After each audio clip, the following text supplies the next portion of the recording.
Otro de los elementos que debemos tener en cuenta en la administración técnica del proyecto es la dirección y organización en torno al establecimiento de funciones y responsabilidades dentro del equipo ejecutor, del equipo encargado de la implementación del proyecto, pero también podemos asignar funciones a stakeholders externos, es decir, a partes involucradas como el socio cooperante, la población sujeto u otra institución que nos vaya a apoyar en la ejecución.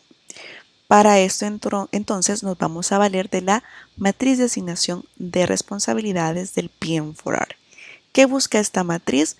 Busca gestionar el talento humano. ¿En qué consiste la gestión del talento humano?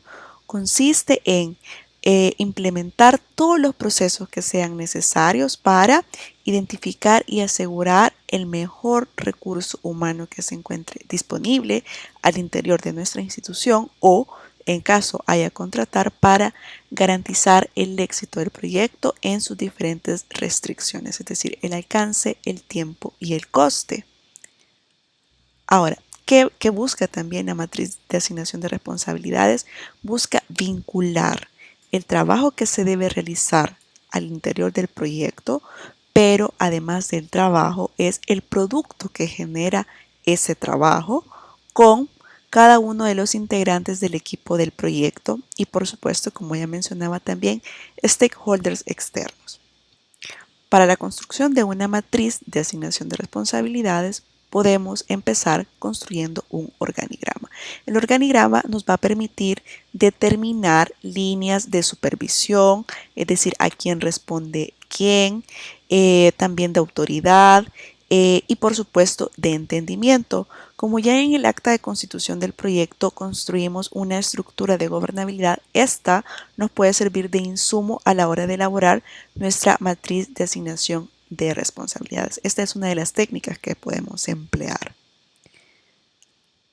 Ahora, existen dos formatos de la matriz de asignación de responsabilidades. La primera de ellas es la de tipo narrativo y esta toma forma como un manual donde se establece cada uno de los integrantes del equipo de ejecución y a la par se hace una descripción de sus principales funciones, de sus responsabilidades, de con quién debe de interactuar, a quién debe responder, quién es la autoridad de cada uno de los recursos humanos y que también no puede realizar. Esto para dejarlo de forma clara.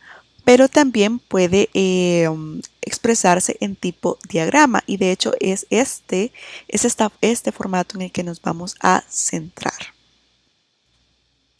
El tipo diagrama de la matriz de asignación de responsabilidades se vale de cuatro variables que son muy habituales en el ámbito de los recursos humanos. Y hablamos por sus iniciales de la matriz RACI, es decir, también a la matriz de asignación de responsabilidades le podemos llamar matriz RACI.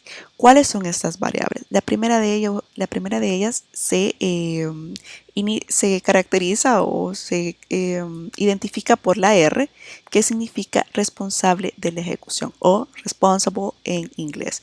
¿A qué se refiere esto? Que esta variable le vamos a asignar a la persona del equipo ejecutor que será quien estará a cargo de ejecutar una tarea. Luego tenemos la otra variable, la segunda variable, que es prueba, accountable, que se refiere cuando alguien revisa el producto, pero también da por finalizada esa actividad.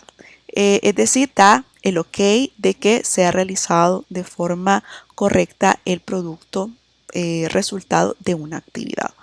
Luego tenemos la tercera variable que es consultado, consulted, y se utiliza la letra C por su inicial y entonces esta variable se la vamos a asignar a una persona que no está a cargo de la ejecución pero que puede brindar insumos para esa actividad y por ende para el producto que se va a generar de esa actividad.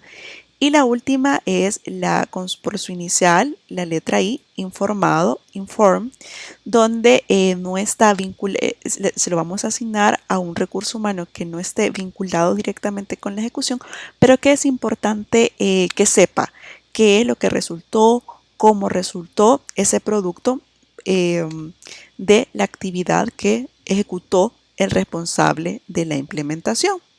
Vamos a ver entonces el formato que vamos a utilizar y cómo es que esta matriz se llena. Vemos en pantalla en la primera columna el resultado o componente. Vemos en la segunda columna el producto y era lo que mencionaba. Más allá de enumerar las tareas o las actividades, porque ya en el POA hemos asignado responsable para cada una de las actividades, vamos a convertir esas actividades en productos, es decir, lo que resulta de la ejecución de la actividad. Para ello, entonces, deberemos basarnos también en los indicadores. Y luego vamos a enumerar en primera instancia, vamos a enlistar en primera instancia a todo el personal que estará a cargo de la ejecución del proyecto y también vamos a enlistar a los interesados externos.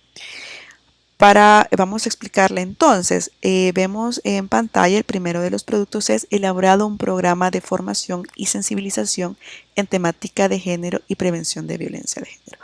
Este producto está vinculado con el objetivo específico de forma directa y entonces empezamos a asignar cada una de las variables que mencionábamos anteriormente a cada uno de los integrantes del equipo de ejecución y también de los interesados externos. En este caso, entonces, quien será responsable de la elaboración de este programa de formación es la educadora. Quien va a aprobar este programa de formación será el coordinador o coordinadora de proyecto. ¿A quién se le va a consultar? Pues a la psicóloga, al técnico de incidencia y al COGNA. Es decir, estos tres actores nos brindarán insumos, le brindarán insumos a la educadora para elaborar este programa de formación. Luego, ¿a quién se lo vamos a informar? Pues bueno, una vez ya esté aprobado, se lo vamos a informar a la población sujeto, se lo vamos a dar a conocer y por supuesto al socio cooperante como parte de los informes de avance de la ejecución. Luego vemos como segundo producto siempre relacionado con el objetivo específico, el producto se titula Creados los comités con enfoque de igualdad de género, 1 por comunidad, 4 en total. Vemos que el responsable de la creación de los comités es el técnico en incidencia del proyecto. Luego, ¿quién va a aprobar la creación de estos comités? El coordinador del proyecto. ¿Quién nos puede brindar insumos o información o datos para crear estos comités o a quién también podemos invitar para que nos apoye en la ejecución de la creación de estos comités? Pues a la educadora y la población sujeto que con ellos vamos a trabajar de forma directa en la creación de estos comités. ¿A quién vamos a informar? A la psicóloga, ¿verdad? Porque posiblemente la creación de estos comités le servirán a la psicóloga para la implementación de acciones de las cuales ella sea responsable y al socio cooperante siempre como parte de los informes de avance. Como verán acá en el COGNA no hemos establecido una de las variables. ¿Por qué? Porque tengamos en cuenta que no es necesario asignar a todos los actores de nuestra matriz una variable. ¿Por qué? Porque posiblemente el COGNA no va a estar en ninguna de las variables vinculados a el producto creado en los comités. Por lo tanto, no significa que debemos de ponerle una variable a todos los actores, sino a aquellos en los que de verdad debemos asignar una responsabilidad o una función. Ahora, veamos otro ejemplo. Esto ya estamos hablando del resultado 1. Verán que aquí hay que poner el título del resultado. Y el primer producto es planificadas las actividades para el fortalecimiento de la participación ciudadana comunitaria. Una vez más, quien será el responsable es el técnico de incidencia y también la educadora. Eso quiere decir que ambos se van a organizar para la ejecución de la actividad que corresponde, que dará como resultado la planificación de estas actividades. ¿Quién va a aprobar? El coordinador del proyecto, se le va a consultar a la psicóloga y a la población sujeto porque evidentemente estará involucrado, ¿no? Para la ejecución, para la planificación de esas actividades, porque se realizará en la comunidad en la que se va a intervenir. Una vez más, vemos que el COGNA no tiene ninguna participación en la planificación de estas actividades para el fortalecimiento de la participación ciudadana y vemos aquí cómo, una vez más, y estamos informando al socio cooperante posiblemente a través de ese informe de avance. Vemos que siempre el cooperante tiene la variable I para este caso, pero por supuesto también se le pueden asignar las variables de consultado y de responsable, pues ahí sí dudaría que le vayamos a asignar esa variable al socio cooperante. Y de aprueba también, incluso aquí sí pudiéramos establecer la variable de aprueba, porque el socio pues asume, revisa y da el ok de que ese producto se generó tal como se había planificado en la etapa de formulación. Veamos otro ejemplo acá en el resultado 2 vemos el producto elaborados expedientes y fichas de registro de casos para seguimiento de mujeres y víctimas de violencia de género. En este caso, quien será la responsable de ejecución es la psicóloga. Acá vemos que el CONNA sí tiene una asignación, y es que para elaborar estos expedientes y fichas, como estamos hablando de mujeres y de jóvenes, particularmente los jóvenes, sí vamos a solicitarle insumos al CONNA. Luego vemos siempre que el coordinador del proyecto aprobará, y también le solicitaremos insumos a la educadora, al técnico de incidencia y por supuesto la población sujeto estará involucrada porque con ella vamos a trabajar, a esa quien vamos a elaborar esos expedientes y fichas de registro. Así que verán también un elemento muy peculiar es que los productos están redactados en participio, ¿no? Porque es el resultado de la ejecución de una actividad. Así que tendremos que transformar esas actividades en productos y para ello también nos podemos basar en los indicadores. Este será el formato que vamos a utilizar para elaborar nuestra matriz de asignación de responsabilidades. Ahora, ¿por qué desarrollar esta matriz? Porque, bueno, en primera instancia da claridad acerca de las responsabilidades de los diferentes integrantes del proyecto en cuanto a las actividades que deberán ejecutar, pero también nos permite, y acá se vincula ya con la última de los motivos, y es que nos permite como parte del equipo ver con quién podemos trabajar. La elaboración, con quién debemos, a quién le debemos consultar, a quién le debemos informar. Para ello, entonces, la elaboración de esta matriz debe constituir un proceso participativo en la fase inicial de la ejecución del proyecto, en la etapa esta de planificación. Luego, otro de los motivos es para evitar la duplicidad de funciones y en este sentido maximizar el potencial de cada uno de los integrantes del equipo. Es importante también para mejorar la comunicación y reducir los conflictos. Una vez más, es importante transparentar las funciones y responsabilidades de cada una de las personas que conforman el equipo de ejecución para garantizar que cada una de las actividades tengan a un responsable o a una responsable y en ese caso reducir la posibilidad, evitarla de que una actividad, un producto se vaya a quedar sin alguien a cargo, sin alguien que vaya a estar a cargo de esa ejecución. Ahora bien, otra de las herramientas que vamos a desarrollar en nuestro plan de ejecución es la definición de las funciones del coordinador o coordinadora del proyecto.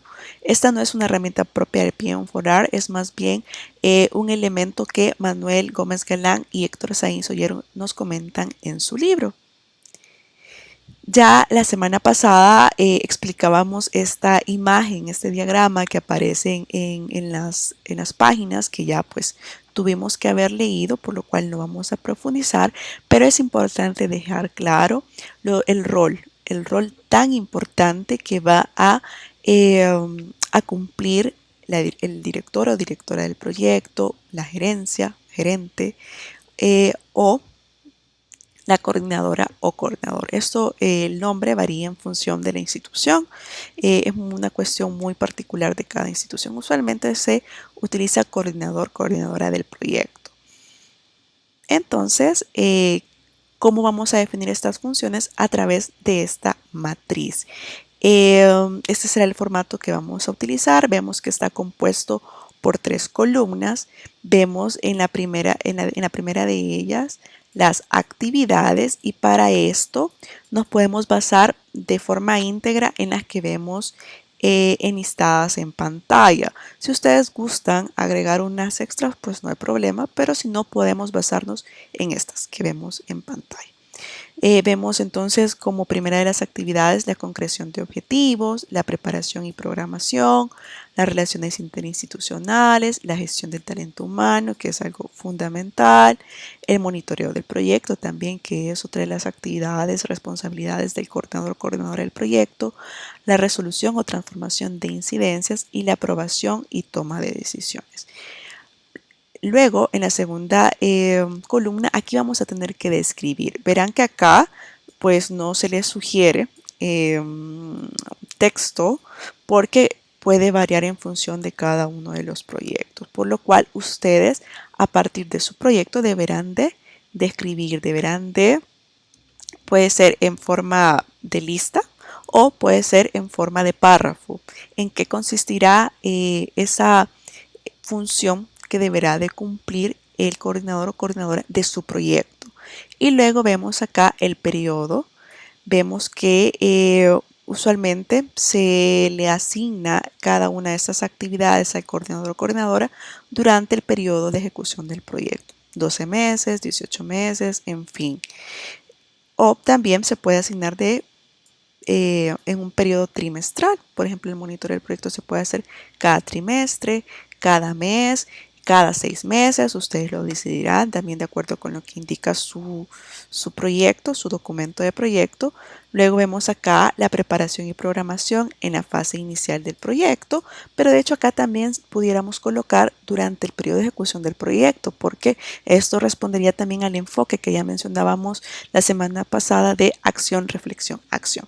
Así que, como ya lo indicaba, se pueden basar en estas actividades. Lo que sí va a variar, sin duda, será la descripción por las particularidades de cada uno de los proyectos, o también por lo que determine algún apartado del documento de su proyecto donde se establezcan cuáles son las funciones que tendrá el coordinador o coordinadora, si es que contempla este apartado. Y si no, usted será quien deberá encargarse de describir de forma lo más detallada que sea posible a qué se refiere la aprobación y toma de decisiones, a qué se refiere el monitoreo del proyecto, a qué se refiere las relaciones interinstitucionales, con qué actores entonces tendrá que dialogar, negociar el coordinador o coordinadora, y pues determina el periodo para cada una de estas actividades. Vemos en pantalla una vez más la bibliografía que hemos empleado para esta presentación, y pues hasta aquí me quedo con esta temática.